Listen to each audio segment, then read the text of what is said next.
Tá, pessoal, como eu falei aqui então, vamos fazer uma revisãozinha dos conceitos aí do Angular de Service, os conceitos que a gente fez, que a gente validou nas últimas duas aulas aí com relação a formulário, tá?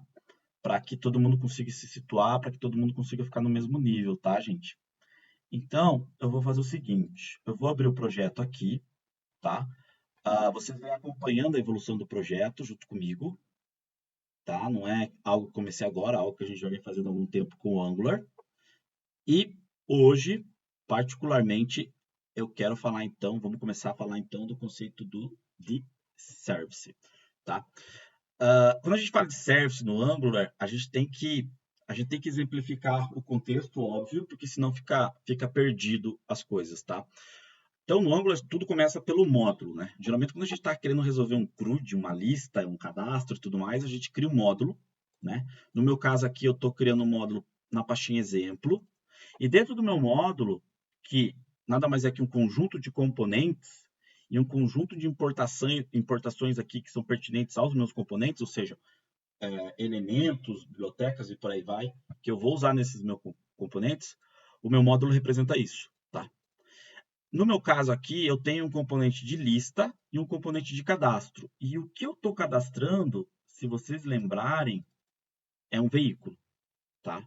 Nesse contexto aqui. Então, o meu módulo ele fica responsável por gerenciar todos os componentes que eu tenho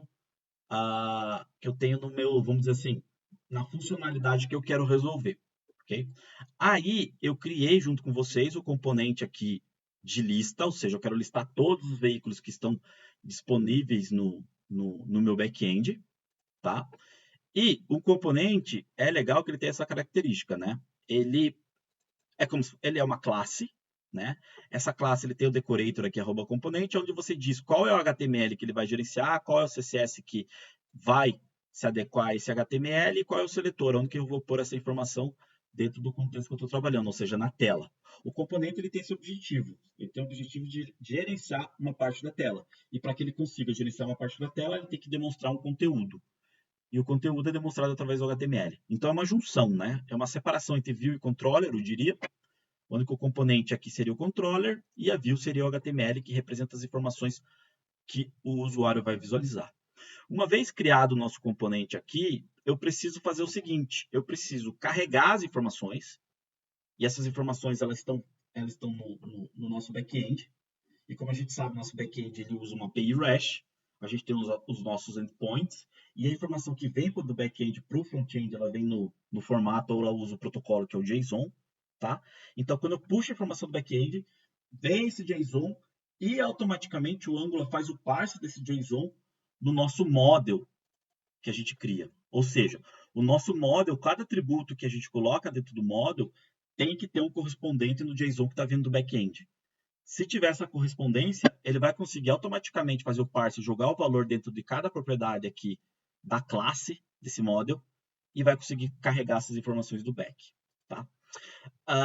Só que o nosso componente, como eu falei, ele fica responsável por ser o controlador, né? Então ele vai receber as iterações da tela, ou seja, os eventos da tela, ele vai processar esses eventos, né? E geralmente quando ele processa esses eventos, ele faz uma chamada para o back e tudo mais. Quando volta alguma coisa, ele interage com a tela de novo, ou seja, ele apresenta a informação para o usuário. É mais ou menos nesse contexto que a gente trabalha aqui dentro do Angular. Só que o componente, ele não faz a chamada para o back-end diretamente, né? Existe uma separação bem explícita dentro do Angular quando a gente está trabalhando aí com essas requisições HTTP, vamos dizer assim, para o nosso back-end, tá? Uh, e aí entra o conceito do service no Angular. O conceito do service dentro do Angular nada mais é do que uma classe que vai ser responsável, então, por fazer essas requisições remotas, vamos dizer assim. No caso, uma requisição remota aqui para o nosso back-end, que é uma API REST, tá? E aqui entram alguns conceitos um pouquinho diferentes, tá? Do que a gente vinha trabalhando até então com módulo e com componente. Um dos conceitos aqui, que é o que a gente está usando nesse exemplo, é a classe HTTP Client. Essa classe HTTP Client, ela vai ter todos os métodos que você precisa para comunicar com o teu back-end, ou seja, ela vai ter um método post, ela vai ter um método get, put, delete, todas as necessidades que você tem aí de conversação, né, de requisições HTTP, essa classe provê. E o legal dessa classe é que, ao mesmo tempo que ela consegue enviar a informação e fazer o parse dessa informação no JSON, vamos dizer assim, eu pego o veículo e converto ele numa string JSON e mando para o meu back, ela consegue fazer o contrário. Quando vem o JSON do back-end, eu consigo fazer o parse disso automaticamente e, porventura, como é o exemplo aqui do listar veículo, eu consigo jogar todo esse retorno que vem do back num array aqui no caso de veículos, ou seja, num array de objetos que eu quero capturar do back-end. E, gente, isso não tem preço.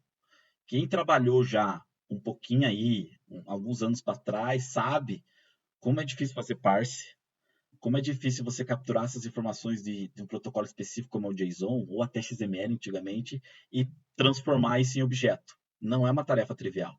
E aqui já está pronto. Aqui você não precisa fazer mais nada por isso. E é por isso que o Angular ele ganha essa notoriedade. É por isso que todo mundo quer migrar para esse tipo de tecnologia.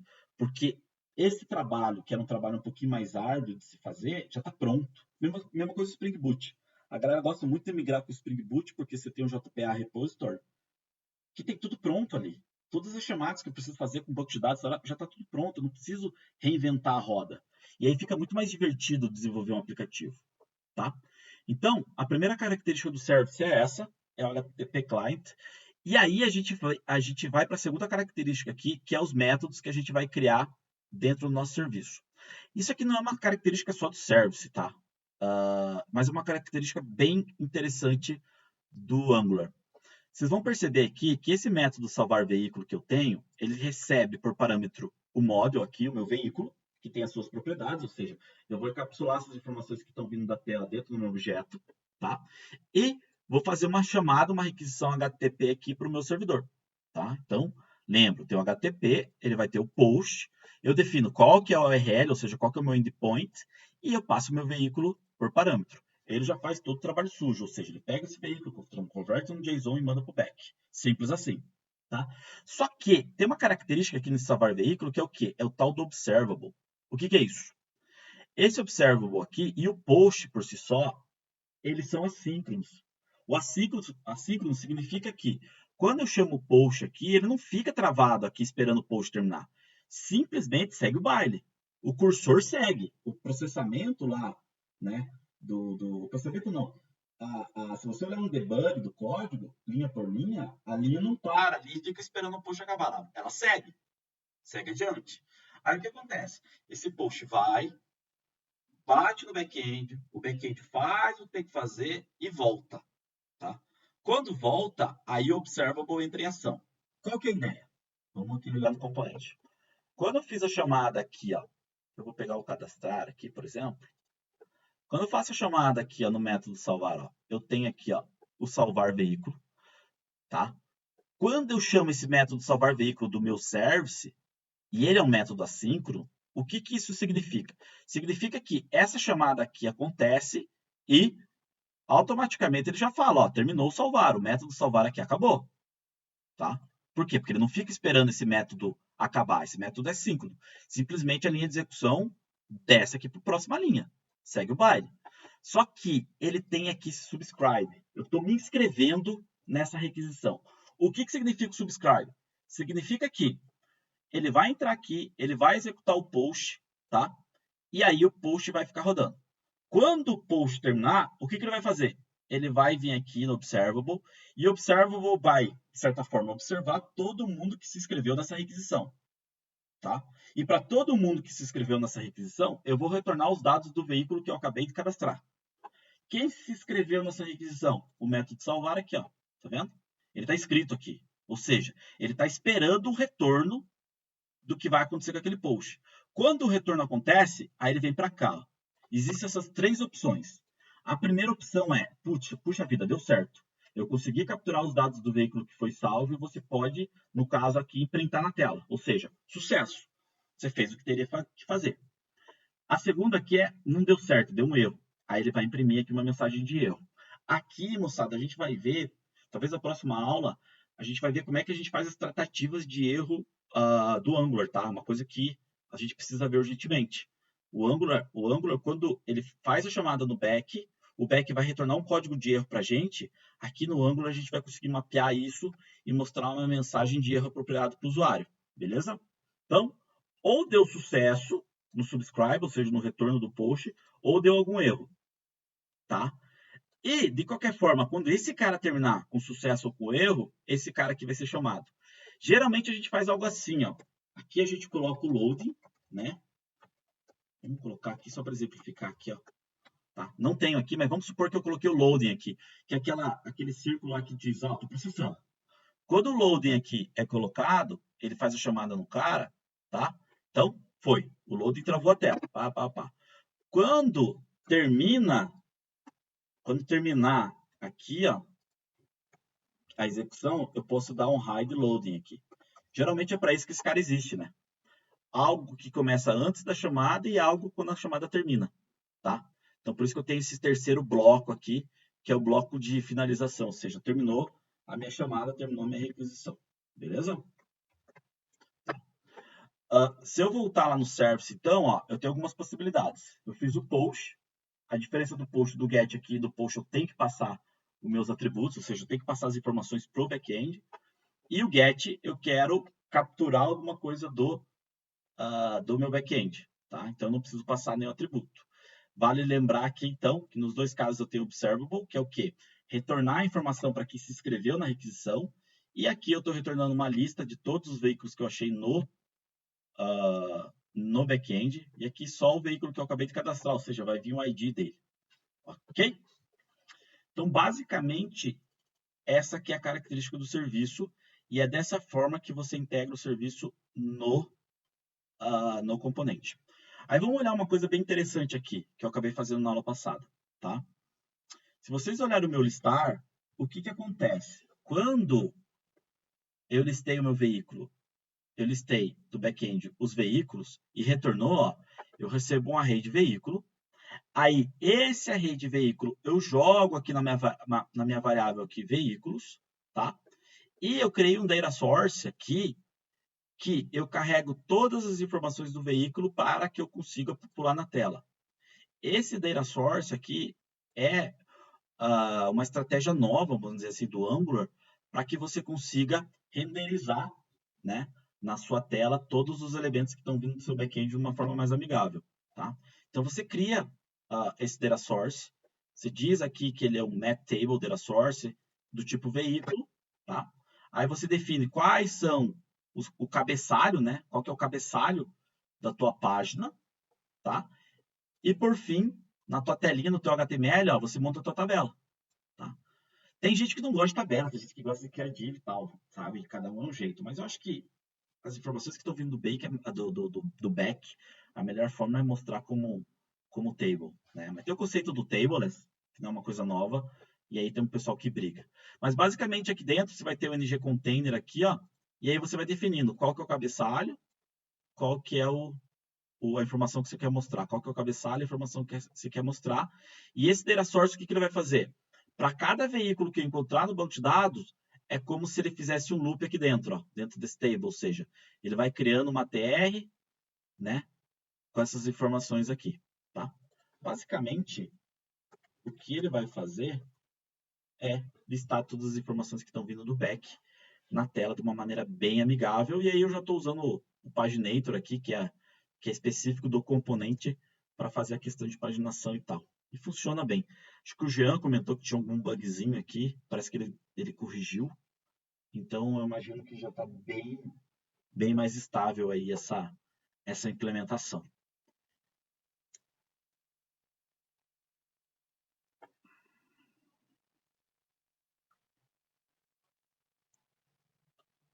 Ah, legal. Ó, e aí ele está puxando, ó que bacana.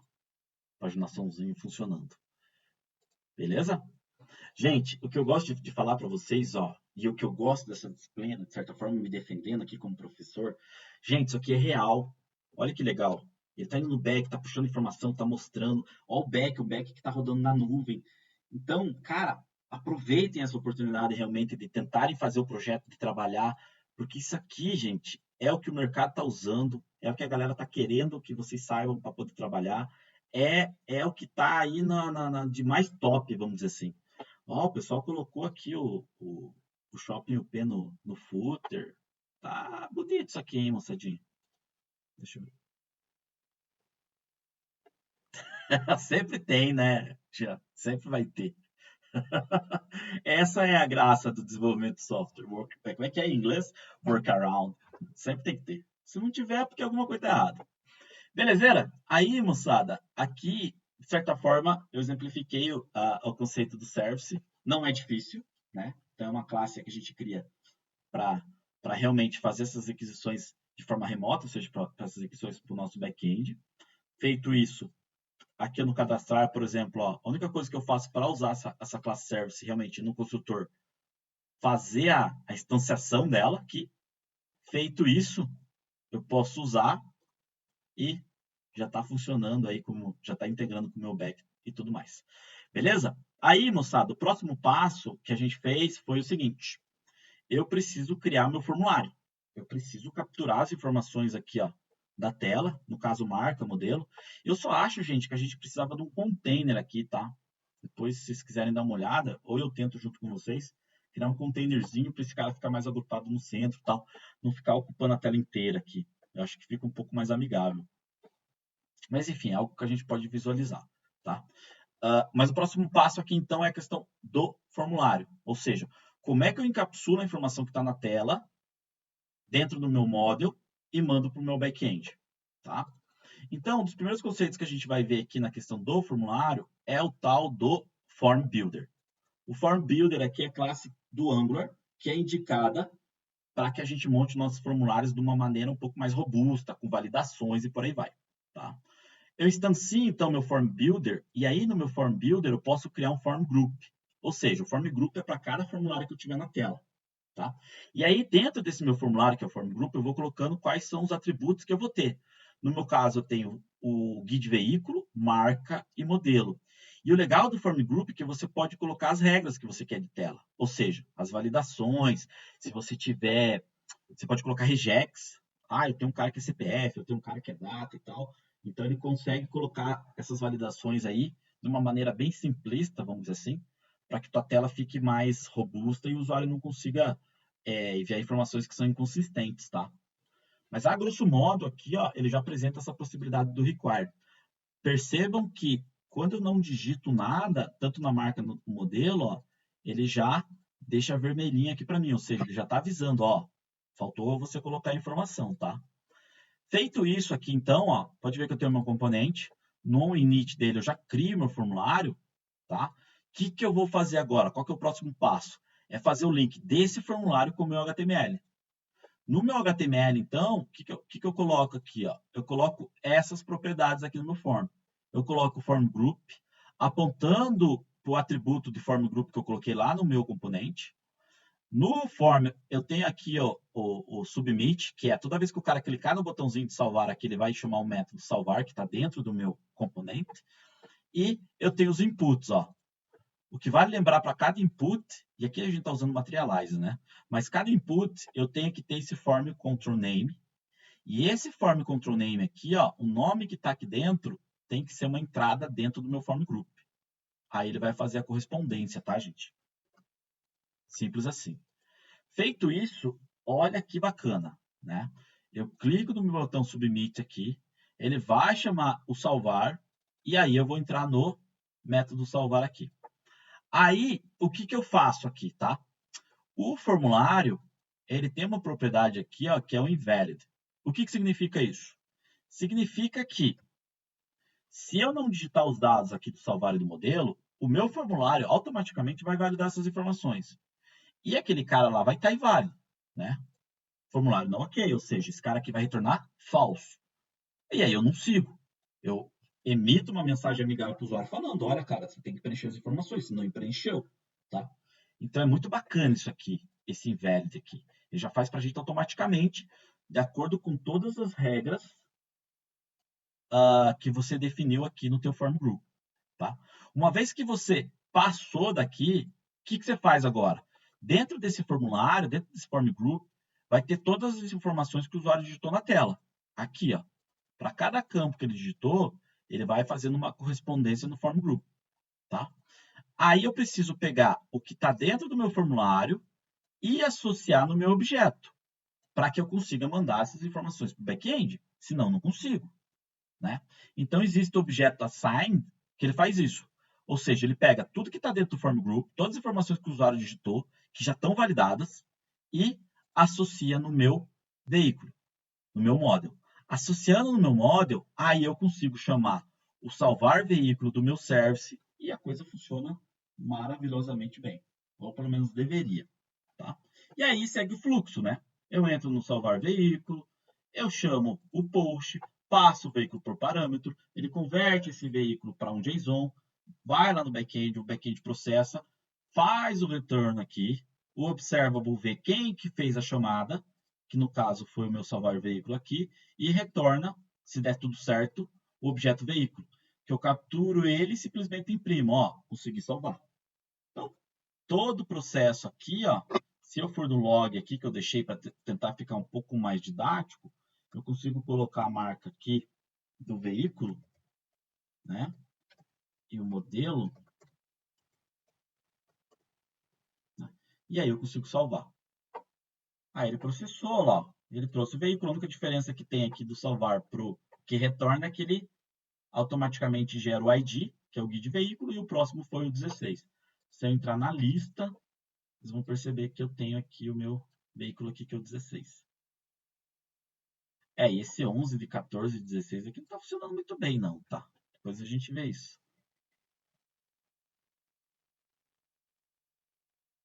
Ah, tá. Desculpa. Desculpa, é verdade, foi excluído mesmo. Tá bom? Ah, verdade, a gente precisava fazer o excluir, né? A gente precisava fazer o excluir ou alterar, era uma coisa que a gente pode ver. Inclusive, posso até passar hoje isso, tá? Vou passar hoje, na verdade. Vamos aproveitar essa aula aqui que eu já vamos fazer essa questão de excluir. E aí é isso, pessoal.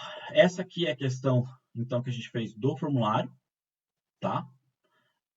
Esse conhecimento que vocês têm que ter na hora que forem construir aí os formulários de vocês, utilizando o Form Group, que é a maneira mais indicada. Existe o NG Model, mas o pessoal meio que é avesso, então sempre quando vocês verem um projetinho Angular, vocês vão ver o pessoal usando o Form Builder, que é realmente o mais indicado, tá? E vocês perceberem, não é tão complicado assim de trabalhar. Na verdade, ele é mais direto ao ponto. E aí resolve o problema. Beleza? Eu vou encerrar o vídeo aqui e vou tocar a aula, mas era esse review que eu queria fazer. E aí eu vou postar esse vídeo no YouTube para a galera que perdeu essas aulas aí para ficar up to date. Beleza?